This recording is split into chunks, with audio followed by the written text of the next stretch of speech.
बयबो मिथिगौदि बिटिआर सरकारनि बानजायनायाव दाब दाब बेंखनारि मावख'फ्राव दासान्दि हानि मेला खुंफुंनाया सोलिगासिनो।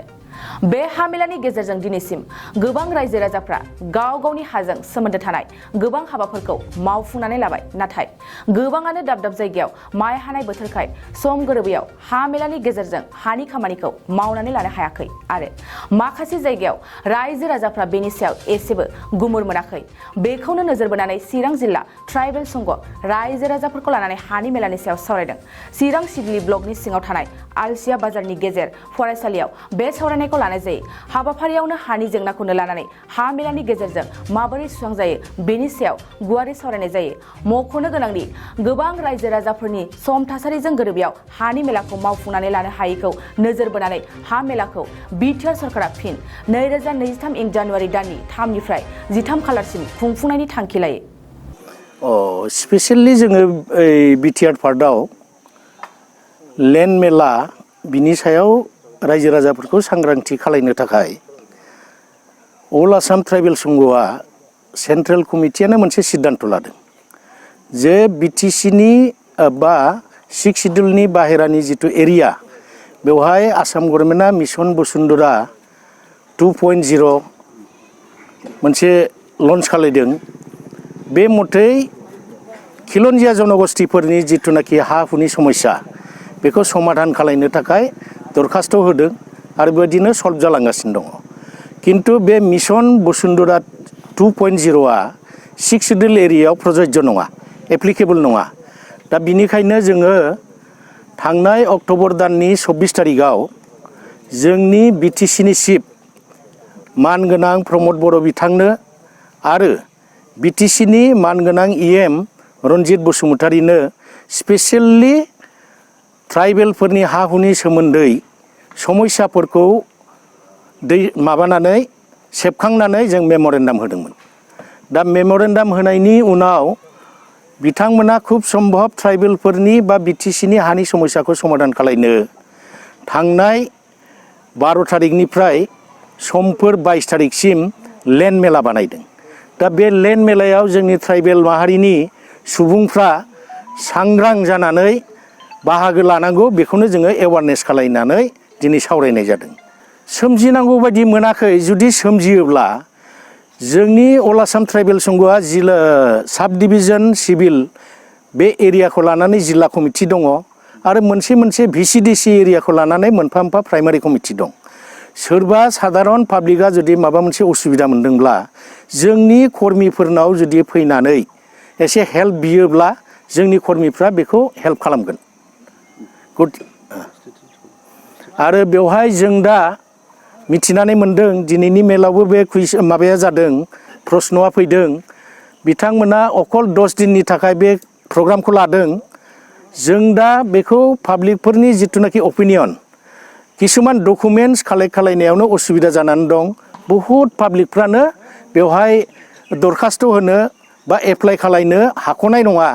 बिनिखायनो जोङो दा बावैनो बिटिसिनि मुरब्बी चिफ प्रमद बर' बिथांनो आरो लेन्ड इएम रन्जित बसुमतारी बिथांनो जोङो मेम'रेन्डाम मोनसे होनानै बे पेरियडखौ एक्सटेनसन खालामनांगौ होननानै आवेदन खालायनो जोङो सावरायलायदों। नोंथांमोननि सिगाङाव आं बेखौसो साधारन पाब्लिकफोरखौ आं आपिल खालायनो लुबैदों। जोंनि ट्राइबेल माहारिनि सुबुंफ्रा हानि समस्या गोबांथार दङ। नैबे बिटिसि गभर्नमेन्टआ जिथुनाखि दा लेन्ड मेला, लेन्ड सार्टिफिकेट मेला 10 दिननि हाबाफारि लानानै बिथांमोना खामानि मावदों। दा साननैल'सै। बे साननैयाव जिखिनि हायो बयबो बाहागो लानो थाखाय आं खावलायो।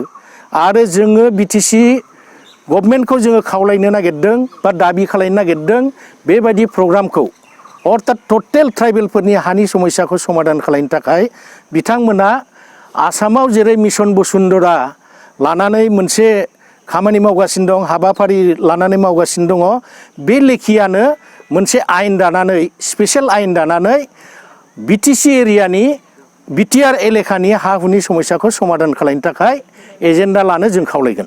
बेबस्थाया बेनो, जों पेरियडखौ एक्सटेनसन खालायनो थिनगोन आरो जुदि गेप जायोब्ला आरो बेखौनो बिथांमोनखौ आरो खालायबावनो थाखाय जों दाबि खालायगोन। बेयाव दा सिम्पलि होदों दा माबाया बिटिसि गभर्नमेन्टआ नैबे लेन्ड सार्टिफिकेट मेलायाव बिसोरो मोनबाल' आयदा लादों। मोनसे जाबाय बिबै बिबौ आजै आजौ बा बिमा बिफानि नामाव मियादि हा दं, खिन्थु बिनि फिसा फिसौफ्रा गुबुन जाबाय, भाग बाथरा जाबाय, खिन्थु अफिसियेलि जायाखै, बेखौ मिउटेसन खालायनायनि मोनसे आयदा दङ, बेखौ जों खालायनानै लानो हायो। बिनिफ्राय MNPआव जाय लेन्डलेस बेक्तिफ्रा बै समाव हा मोनदोंमोन बेखौ मियादि खालायनायनि एप्लाइ खालामनो हायो।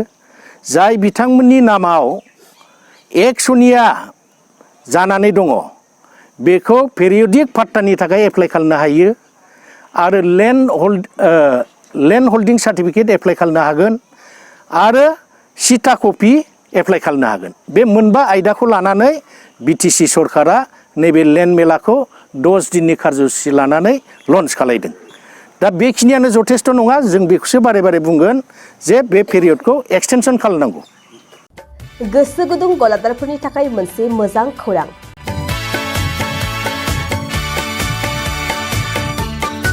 अदालगुरिनि रेवथा सारियालियाव खुंनो लानाय मिरु एबसुनि 50बाथि बोसोरसालिया जथुमायाव एक्जिबिसननि थाखाय गलादारफोरनिसिम जर'खा फोसावनाय।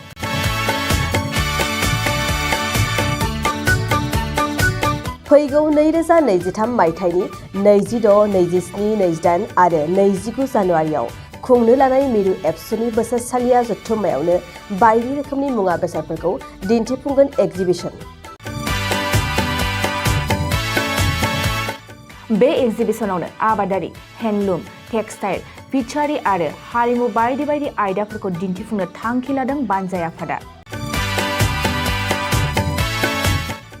बेनिखायनो गोसो गुदुं सुबुं एबा गलादारफोरा एक्जिबिसनाव गला हाफैनो हागोन आरो गला होनायनि सोमोन्दै आबुं बाथ्राखौ मिथिनोब्ला नैबे मबाइल नम्बर 9365245137 आव थोंजों सुलाद लानो हागोन।